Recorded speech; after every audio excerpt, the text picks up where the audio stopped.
people think that there's a TED Talk formula. Give a talk on a round red rug, share a childhood story, divulge a personal secret, end with an inspiring call to action. No, that's not how to think of a TED Talk. In fact, if you overuse those devices, you're just going to come across as cliched or emotionally manipulative. But there is one thing that all great TED Talks have in common, and I would like to share that thing with you. Because over the past 12 years, I've had a ringside seat listening to many hundreds of amazing TED speakers like these. I've helped them prepare their talks for prime time and learn directly from them their secrets of what makes for a great talk. And even though these speakers and their topics all seem completely different, they actually do have one key common ingredient. And it's this. Your number one task as a speaker is to transfer into your listeners' minds an extraordinary gift, a strange and beautiful object that we call an idea. Let me show you what I mean. Here's Hayley. She is about to give a TED Talk, and frankly, she's terrified. Hayley Van Dyke.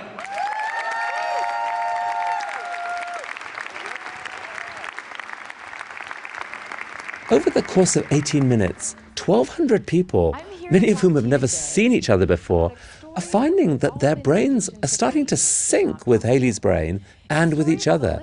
They're literally beginning to exhibit the same brainwave patterns. And I don't just mean that they're feeling the same emotions. There's something even more startling happening. Now let's take a look inside Hayley's brain for a moment. There are billions of interconnected neurons in an impossible tangle.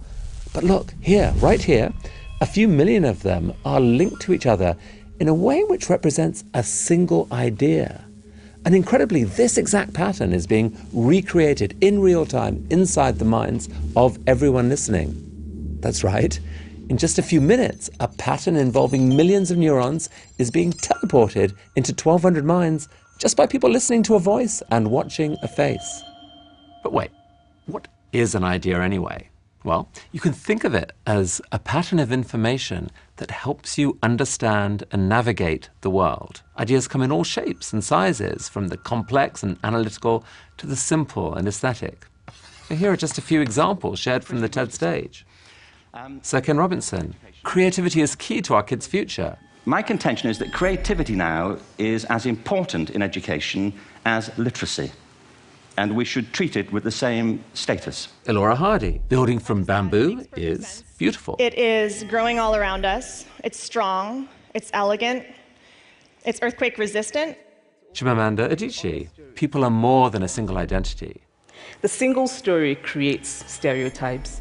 And the problem with stereotypes is not that they are untrue, but that they are incomplete. Your mind is teeming with ideas, and not just randomly. They're carefully linked together. Collectively, they form an amazingly complex structure that is your personal worldview. It's your brain's operating system. It's how you navigate the world. And it is built up out of millions of individual ideas. So, for example, if one little component of your worldview is the idea that kittens are adorable, then when you see this, you'll react like this. But if another component of your worldview is the idea that leopards are dangerous, then when you see this, you'll react a little bit differently. So it's pretty obvious why the ideas that make up your worldview are crucial. You need them to be as reliable as possible a guide to the scary but wonderful real world out there.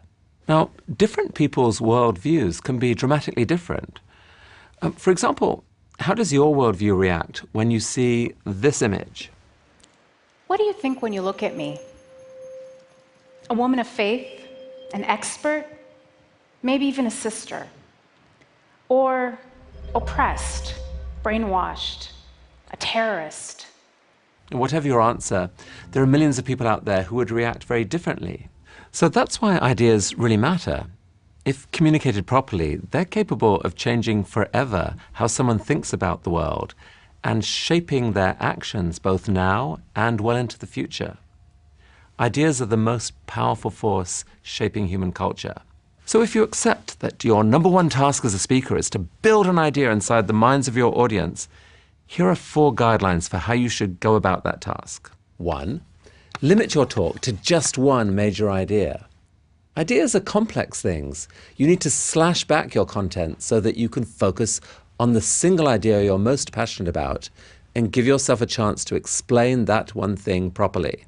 You have to give context, share examples, make it vivid. So pick one idea and make it the through line running through your entire talk so that everything you say links back to it in some way. 2, give your listeners a reason to care. Before you can start building things inside the minds of your audience, you have to get their permission to welcome you in. And the main tool to achieve that? Curiosity. Stir your audience's curiosity. Use intriguing, provocative questions to identify why something doesn't make sense and needs explaining. If you can reveal a disconnection in someone's worldview, they'll feel the need to bridge that knowledge gap. And once you've sparked that desire, it will be so much easier to start building your idea. 3, build your idea, piece by piece, out of concepts that your audience already understands. You use the power of language to weave together concepts that already exist in your listeners' minds, but not your language, their language. You start where they are. But speakers often forget that many of the terms and concepts they live with are completely unfamiliar to their audiences. Now, metaphors can play a crucial role in showing how the pieces fit together because they reveal the desired shape of the pattern based on an idea that the listener already understands. For example, when Jennifer Kahn wanted to explain the incredible new biotechnology called CRISPR, she said, "It's as if for the first time you had a word processor to edit DNA. CRISPR allows you to cut and paste genetic information really easily." Now, a vivid explanation like that delivers a satisfying aha moment as it snaps into place in our minds. It's important, therefore, to test your talk on trusted friends and find out which parts they get confused by. 4, here's the final tip. Make your idea worth sharing. By that I mean, ask yourself the question, who does this idea benefit? And I need you to be honest with the answer. If the idea only serves you or your organization, then I'm sorry to say it's probably not worth sharing. The audience will see right through you. But if you believe that the idea has the potential to brighten up someone else's day, or change someone else's perspective for the better, or inspire someone to do something differently, then you have the core ingredient to a truly great talk, one that can be a gift to them and to all of us.